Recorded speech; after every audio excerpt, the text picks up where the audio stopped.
안녕하세요. 다산에듀 원장 이재현입니다. 이번 시간에는 전기 기기를 공부하기에 앞서 기초 이론에 대해서 알아보겠습니다.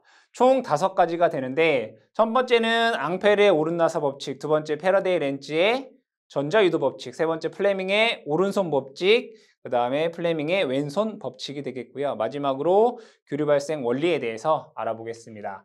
앙페르의 오른나사 법칙은 전류와 자기장의 방향에 관련된 법칙입니다. 그래서 얘는 전류와 자기장, 자계의 방향 관련된 법칙이다라는 내용이 되겠고, 패러데이 렌즈의 전자유도 법칙이라고 하는 것은 발전기에서 유도 기전력의 크기와 방향을 나타내는 법칙입니다. 그래서 얘는 유도 기전력과 관련된 내용이다라고 봐주시면 될 것 같고요. 플레밍의 오른손 법칙과 플레밍의 왼손 법칙은 힘의 방향, 자속 밀도의 방향, 유도 기전력의 방향, 전류의 방향에 관련된 법칙이 되겠습니다. 플레밍의 오른손 법칙은 발전기에서 힘과 자속 밀도와 유도 기전력의 방향이 되겠고요. 플레밍의 왼손 법칙은 전동기에서 힘과 자속 밀도와 전류에 관련된 법칙이 됩니다. 교류 발생 원리 같은 경우에는 여러분들 회로 이론에서 이미 한번 공부를 하셨지만 한 번 더 복습하는 차원에서 설명을 하도록 하겠습니다. 그럼 1번 앙페르의 오른나사 법칙부터 보도록 하죠. 전류와 자계의 방향이다라고 얘기를 했습니다. 앙페르 오른나사. 얘는 그림으로 그려보시게 되면 여기에 직선도체에 I라고 하는 전류가 흐른다라고 했을 때 손가락을 펴보시게 되면 엄지 방향이 전류의 방향이 될 것이고요.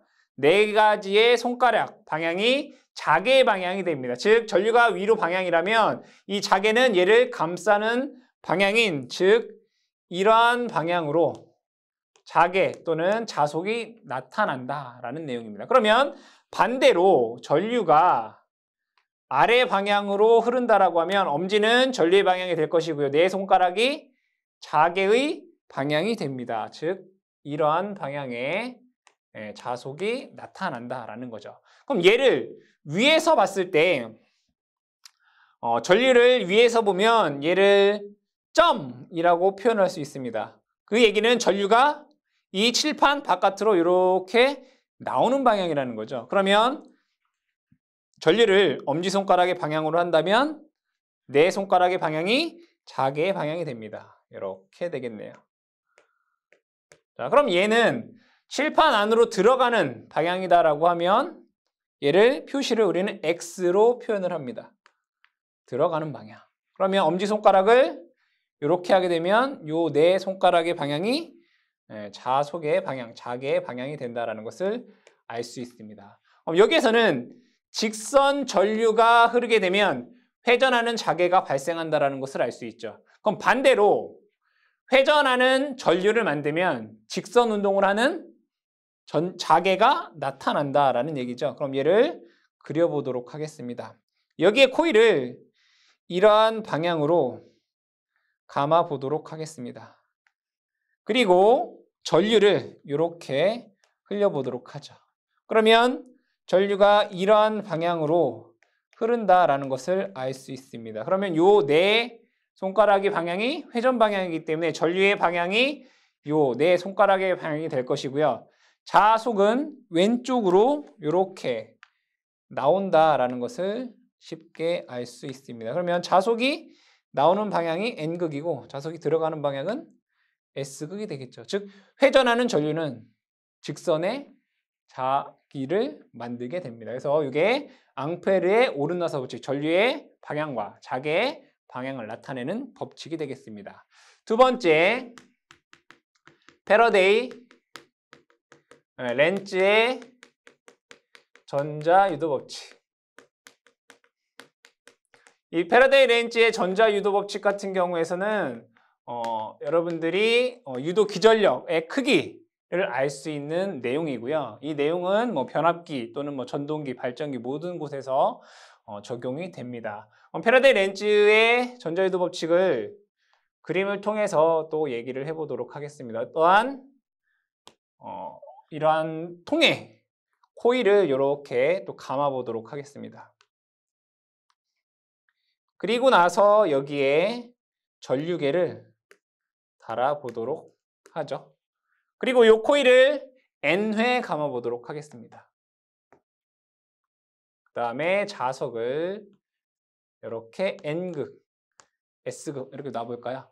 그러면 자석이 제일 많은 곳은 자극입니다. 여기가 자석이 제일 많죠. 그러니까 N극에서 나와서 S극으로 이렇게 들어가고 N극에서 나와서 S극으로 이렇게 들어가게 됩니다. 그때 이 자석을 이러한 방향으로 이동을 하게 되면 이 코일에 세교하는 자석의 양이 변화하게 됩니다. 그러면 이 전류계에는 전류가 흐르게 됩니다. 전류가 흐른다는 얘기는 유도기 전력이 발생했다라는 얘기가 됩니다. 그러면 이때 여기를 세교한 코일은 N 파이가 되겠죠. 그렇죠? 얘가 하나가 세교되면 파이의 자석이 세교가 될 것이고 얘가 N회 감겨있기 때문에 세교되는 자석은 N 파이가 됩니다. 그럼 이때 여기서 유도되는 유도기 전력이라고 하는 것은 이 N 파이의 시간적 변화량에 비례를 합니다. 따라서 N dt d 파이 볼트만큼의 전압이 발생하게 됩니다. 이것은 N dt d 파이의 크기인 거죠.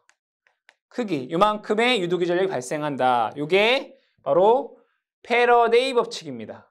패러데이 법칙, 즉 크기와 관련된 법칙은 패러데이 법칙입니다. 그러면 전류가 이렇게 흐르느냐 아니면 이렇게 흐르느냐 방향을 알아야 되겠다. 그렇죠? 이때 자석이 이 N극, S극의 자석을 오른쪽으로 이렇게 이동을 하면 자석의 증가량이 오른쪽으로 증가를 하잖아요. 그렇죠? 근데 모든 운동은 다 방해를 받게 되어 있습니다. 이 증감을 방해하는 방향으로 유도기 전력이 발생을 합니다. 얘가 파이라면 얘를 방해하는 방향의 파이 다시의 방향으로 뭐 한다는 얘기예요? 유도기 전력이 발생한다. 그러면 우리가 앙페르의 오르나사 법칙에서 배웠듯이 자석의 증가를 방해하는 방향은 이 왼쪽 방향입니다. 이 왼쪽 방향에 맞는 내 손가락의 방향이 이렇게 되겠죠. 그래서 전류는 이러한 방향으로 전류가 흐르게 됩니다. 즉 자석의 증감을 방해한다. 반대 방향이다 라고 해서 요 마이너스를 쓰게 됩니다. 요 방향에 관한 법칙이 렌츠의 법칙입니다. 렌츠의 법칙. 크기는 패러데이 법칙. 방향은 렌츠의 법칙. 그래서 두 개를 합쳐서 우리는 패러데이 렌츠의 전자 유도 법칙이다. 이렇게 얘기를 합니다. 그 다음에 세 번째 플레밍의 오른손 법칙에 대해서 보도록 하겠습니다. 세 번째 플레밍의 오른손 법칙.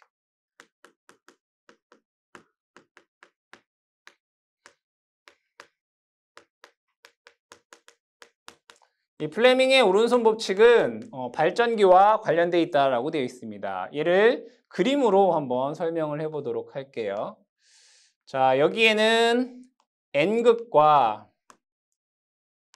그 다음에 S극이 이렇게 있다라고 보도록 하겠습니다. 그리고 도체가 이렇게 있다라고 보도록 하죠. 그러면 N극에서 S극으로 자속이 지나가게 됩니다. 이러한 방향으로. 얘를 자속 밀도의 방향 B 이렇게 표현을 해보도록 하겠습니다.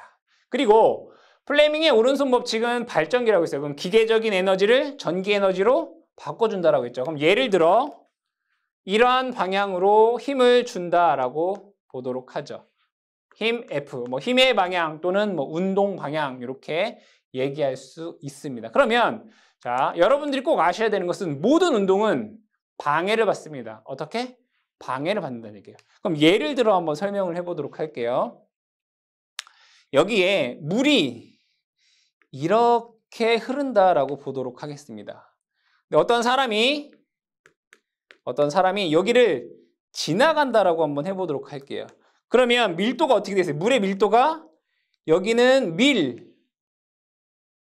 많아지고요. 이 뒤쪽은 물이 적어지겠죠. 여기는 많아지게 되고 여기는 적어지게 됩니다. 그러면 많은 쪽에서 적은 쪽으로 힘이 이렇게 작용을 하겠죠. 그러니까 나는 이렇게 움직이려고 하지만 그 반대 방향으로 힘이 작용을 한다는 얘기예요. 그럼 동일하게 똑같이 이 도체가 이 위쪽 방향으로 힘을 준다라고 하면 이 자속은 어떻게 되겠어요?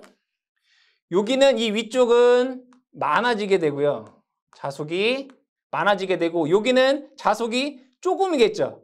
그러면 이러한 방향에 어떠한 자속이 발생한다는 얘기예요. 그 얘기는 이 도체는 이러한 방향의 자개를 만들어낸다는 얘기예요.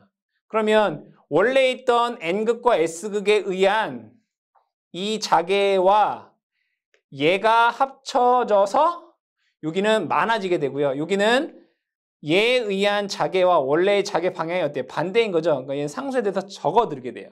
즉 위쪽에서 아래쪽으로 방해하는 힘이 작용한다 이거예요. 그러면 우리가 앙페르의 오른나사 법칙에 의해서 이 도체의 자개가 이렇게 발생을 하려면 전류가 어떻게 흘러야 돼요? 이렇게 흘러야 되잖아요. 그죠? 그 얘기는 뭐냐? 전류가 얘가 분명히 이렇게 흐를 거다 이거예요. 그럼 뭐 얘를 유도기 전력 이렇게 쓸 수가 있겠죠. 그죠? 그럼 얘를 플레밍의 오른손 법칙으로 한번 얘기를 해보도록 하겠습니다. 플레밍의 오른손 법칙으로 하게 되면 검지손가락은 자속 밀도의 방향이 되고요. 이 엄지손가락이 힘의 방향이 됩니다. 그러면 전류는 그 안으로 들어가는 방향이 되더라. 이게 플레밍의 오른손 법칙이 된다 이거예요. 그러면 여러분들이 여기에서 이 플레밍의 오른손 법칙을 잘 모르더라도 얘가 위로 올라가려면 이렇게 힘이 주면 얘를 방해하는 자속이 이렇게 위에 만들어지겠구나. 그러면 얘에 의한 자속이 이렇게 생겨야 되는구나 라고 해서 쉽게 얘가 전류의 방향이 된다라는 걸 여러분들이 알 수 있겠다. 플레밍의 오른손 법칙을 적어보면 검지손가락은 그다음에 뭐 중지 뭐 이렇게 나와 있겠죠. 그죠? 엄지는 힘의 방향이 됩니다. 그죠? 뭐 힘 또는 운동 방향. 그다음에 검지는 B 자속 밀도의 방향이 됩니다. 그다음에 중지는 E 또는 뭐 I에서 유도 기전력의 방향이 된다.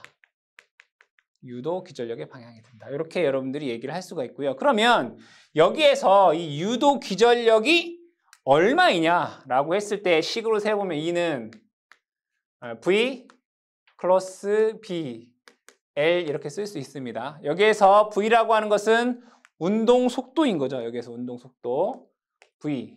그 다음에 자속 밀도. 그 다음에 여기서 L이라고 하는 것은 이 도체의 길이를 의미합니다. L.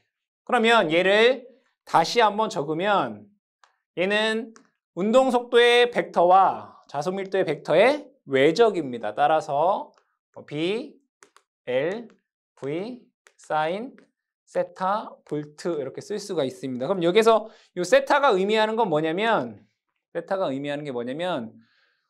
운동의 방향과 그 다음에 자속 밀도의 방향이 이루는 각입니다. V와 B가 이루는 각.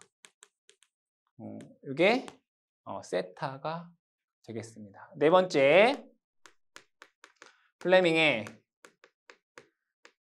왼손 법칙을 보도록 하겠습니다. 이 플레밍의 왼손 법칙은 이 오른손 법칙의 반대가 됩니다. 얘도 마찬가지로 자석을 한번 그려보고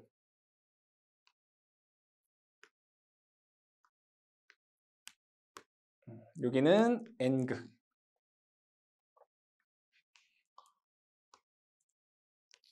여기를 S극이다 라고 보겠습니다. 도체를 여기에 이렇게 놓아 보도록 하겠습니다. N극에서 S극으로 자속 밀도가 이렇게 지나가게 될 것이고요. 우리가 얘기했던 플레밍의 오른손 법칙과 동일하게 전류의 방향은 이러한 방향이다라고 보도록 하겠습니다. 그러면 얘는 어떠한 힘을 받냐? 그러니까 플레밍의 왼손 법칙은 어떠한 자개 내에 전류 도체가 받는 힘의 방향에 대한 내용이 되겠습니다. 그러면 앙페르의 오른나사 법칙에 의해서 자, 전류가 이렇게 흐른다라고 하면 앙페르의 오른나사 법칙에 의해서 얘는 이러한 방향의 자개가 발생을 하게 됩니다. 그러면 이 도체 위쪽 방향에는 이 N극과 S극에 의한 자개의 양과 같은 방향이 되죠. 그리고 이 부분은 반대 방향이 돼서 여기는 자개가 작고 여기는 자개가 크다라는 것을 알 수 있습니다. 그 얘기는 위쪽은 자개가 많고 아래쪽은 자개가 적기 때문에 힘은 에너지가 높은 곳에서 에너지가 낮은 곳으로 작용을 하겠죠. 그래서 이러한 방향으로 힘이 작용을 하더라 이런 얘기예요. 이게 플레밍의 왼손 법칙입니다. 그럼 이것을 우리가 왼손을 이용해서 한번 알아보도록 하겠습니다. 여기서 보시게 되면 검지손가락은 자속 밀도의 방향이 될 것이고요. F는 힘의 방향이 될 것이고 전류는 안으로 들어간다라는 것을 알 수가 있습니다. 그렇죠? 이렇게 되더라. 그럼 얘를 한번 적어보게 되면 플레밍의 왼손 법칙은 엄지, 검지, 중지에서 엄지는 힘의 방향, 뭐 운동 방향이 되겠죠. 힘 또는 뭐 운동 방향. 그 다음에 검지는 B, 자속 밀도의 방향이 되고요. 그 다음에 중지는 I, 전류의 방향이 됩니다. 그러면 이 플레밍의 왼손 법칙, 즉 전동기에서 이 작용하는 힘 F가 그 크기가 얼마이냐? 이때 식을 한번 써보면 힘 F라고 하는 것은 I 크로스 B에 L 이렇게 쓸 수가 있습니다. 여기서 I는 전류에 대한 벡터이고 B는 자속 밀도에 대한 벡터가 되겠고요. 그 다음에 L이라고 하는 것은 이 도체의 길이를 의미하게 됩니다. 그럼 얘는 다시 한번 식을 적게 되면 B, I, L 사인 세타 뉴턴이다 라고 하는 식이 될 것이고 여기서 세타라고 하는 값은 전류 I와 자속 밀도 B가 이루는 각이 된다라는 것을 알 수 있습니다. 여러분들이 방향도 아셔야 되고 그 힘의 크기도 알아두셔야 되겠습니다. 마지막으로 교류 발생 원리에 대해서 알아보도록 하겠습니다. 교류 발생 원리 다섯 번째. 교류 발생 원리. 교류 발생 원리에 대한 그림을 한번 그려보게 되면 여기는 N극이고요. 그 다음에 여기는 S극이고요. 얘를 입체적으로 그리면 이렇게 그려지겠죠.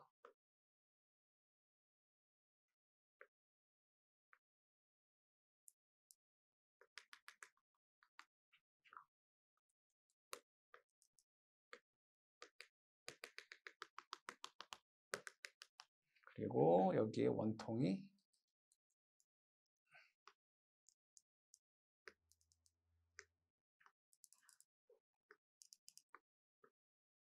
자 이렇게 있다라고 보도록 하겠습니다. 여기에 도체가 여기에 한 개가 이렇게 있다라고 볼게요. 그러면 이 도체 하나에서 유기되는 기전력을 한번 보자 이런 얘기예요. 근데 플레밍의 오른손 법칙에서 이런 게 있었습니다. 유도기전력 E는 V 크로스 B에 L 이렇게 된다고 했어요. 그럼 얘를 다시 한번 적게 되면 B L V 사인 세타다. 그렇죠? 그럼 여기에서 BLV라고 하는 게 최대값 VM 이렇게 된다라는 것을 알 수 있습니다. 그럼 여기서 얘를 시계 방향으로 한번 회전을 해보도록 하겠습니다. 시계 방향으로 얘를 이렇게 회전을 해보자 이런 얘기예요. 그럼 얘는 힘을 어떠한 방향으로 받는 거죠? 여기서는 이러한 방향으로 힘을 받습니다.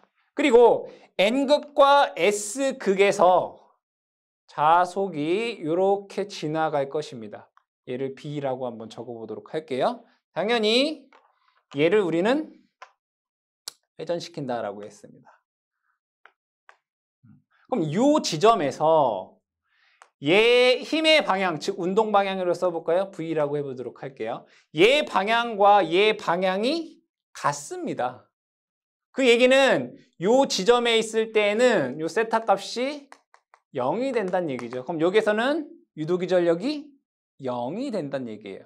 그러면 얘가 회전을 해서 여기에 왔다가 다시 여기까지 왔다라고 한번 보도록 하겠습니다.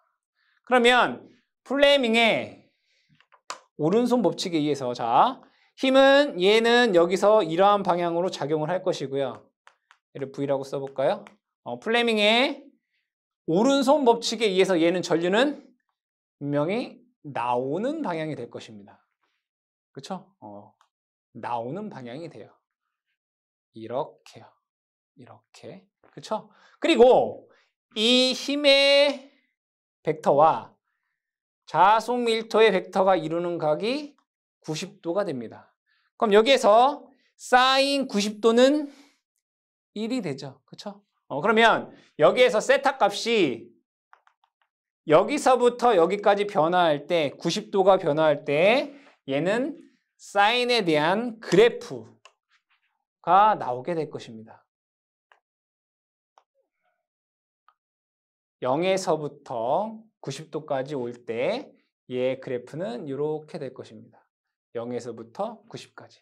그리고 얘가 다시 돌아서 여기까지 오게 되면 다시 0이 되겠죠. 왜냐하면 힘의 벡터는 이거고 자속의 벡터는 이거니까 서로 반대 방향에 180도니까 0이 됩니다. 그래서 얘는 그래프가 이렇게 됩니다. 그렇죠? 그럼 다시 얘가 이쪽까지 오게 되면 여기서는 여기의 방향과 반대로 전류는 이렇게 되겠죠. 즉 반대의 극성은 갖는 이러한 그래프가 될 것이고요. 다시 얘가 여기까지 돌아오게 되면 이러한 그래프의 사인 그래프가 된다 이거죠. 그럼 얘를 식으로 써보게 되면 VT는 VM 사인 오메가 T 이렇게 쓸 수가 있습니다. 이게 교류 발생의 원리입니다. 그럼 여기에서 조금 더 나아가서 우리가 기기에서 첫 번째 배울 게 뭐예요? 직류기인 거죠. 직류기. 직류기는 요 도체에서 선을 뽑습니다. 이렇게. 얘도 마찬가지로 선을 이렇게 뽑습니다. 그리고 나서 얘를 어떠한 원통에다가 연결을 합니다. 이렇게 원통에 이렇게 연결을 합니다. 그리고 얘를 반을 절연물로 이렇게 만들어 놓습니다. 그럼 이 하나는 이 왼쪽에 연결이 되고요.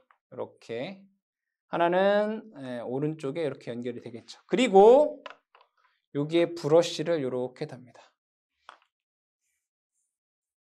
브러쉬를 달고 여기도 브러쉬를 이렇게 답니다. 그러면 그래 놓고서 여기다가 저항을 이렇게 달았다라고 한번 보도록 할게요. 그러면 분명히 S극 쪽에 있는 도체는 전류가 무조건 나오는 방향의 전류가 되겠고요. 이 N극 쪽에 있는 애는 무조건 전류가 들어가는 방향이 됩니다. 그럼 이 브러쉬를 통해서 얘는 전류가 항상 이렇게 흐르게 되고 이 브러쉬를 통해서 전류는 항상 이렇게 흐르게 됩니다. 결국에는 이 저항에는 항상 이러한 전류만 흐르게 된다. 그럼 얘는 볼게요. 그럼 파형이 이 저항에서의 전류에 대한 파형은 이러한 파형이 되겠죠. 이렇게 하나, 이렇게 하나. 그렇죠?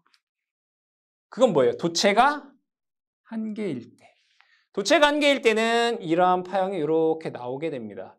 근데 이 도체가 여기에도 있고요. 여기에도 이렇게 있고요. 여기에도 이렇게 있고요. 얘네들의 도체가 다수가 된다면, 도체의 개수가 여러 개가 된다면 얘네들이 어떻게 됐어요? 이것들이 중첩이 되겠죠. 이렇게. 여기도 중첩이 이렇게 되고요. 또 여러 개가 있으니까 여기서도 이렇게 중첩이 될 것이고요. 여기서도 이렇게 중첩이 될 것이고, 여기도 중첩이 되고, 이렇게 계속 뭐예요? 중첩이 된다는 얘기예요. 결과적으로는 얘네들이 계속 중첩이 돼서 이러한 파형으로 된다. 그럼 얘를 우리는 뭐라고 하죠? 직류 이렇게 된다는 얘기예요. 결국에는 이 저항에는 어떠한 파형? 네, 거의 이러한 파형이 흐르게 되는 거고, 여기에서 이 도체에 흐르는 파형이 이제 교류가 되는 거죠. 이렇게. 근데 나와서는 얘가 이러한 파형이 된다. 이게 직류기가 되는 것입니다. 그래서 모든 발전기는 도체에서는 교류가 발생이 됩니다. 이 교류를 정류기를 통해서 직류로 만들 수 있다. 이게 정류기의 기본 원칙이 됩니다. 그래서 여러분들이 전기기기를 공부하는 데 있어서 요 1번부터 5번까지의 앙페르의 오른나사 법칙, 패러데이 렌즈의 전자유도 법칙, 플레밍의 오른손, 왼손 법칙, 그리고 교류 발생 원리에 대한 기초 내용을 잘 다져두시고 충분히 이해를 해주신다면 여러분들 기기를 공부하는 데 있어서 충분히 어렵지 않게 공부를 하실 수가 있겠습니다. 다음 시간부터 직류기에 대해서 공부를 하겠습니다.